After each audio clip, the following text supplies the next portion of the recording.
Hugo Fredette devrait-il purger une peine de 50 ans de prison avant de pouvoir demander une peine de libération conditionnelle, soit 25 ans de prison pour le meurtre au premier degré de sa conjointe Véronique Barbe et un autre 25 ans pour le meurtre d'Yvon Lacasse qu'il a assassiné tout de suite après pour avoir son véhicule?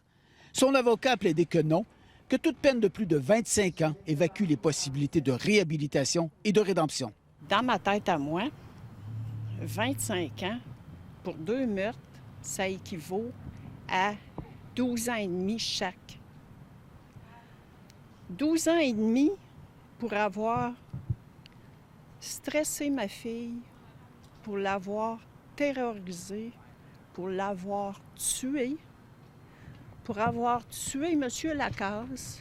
Vendredi matin au Palais de justice de Saint-Jérôme, l'avocat de Fredette a dit qu'il est un être humain, qu'on le déteste ou non, qu'il ne faut pas s'abaisser en deçà du seuil de l'humanité en lui imposant une peine de 50 ans de prison, une peine qui serait, selon lui, cruelle et inusitée.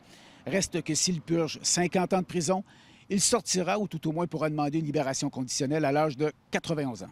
Dans un courriel qu'elle nous a fait parvenir, la fille d'Yvon Lacasse écrit qu'elle a très peu d'empathie sur le fait que cela ferait de Fredette un homme de 91 ans, sa sortie de prison.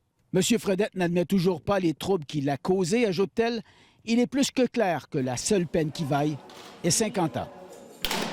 C'est important pour moi qu'il fasse son 50 ans. Il le mérite pour tout ce qu'il a fait, pour les 2 meurtres qu'il a commis.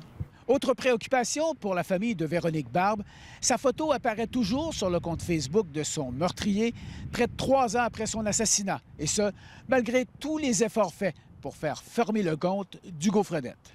Denis Thériault, TVA Nouvelles, Saint-Jérôme.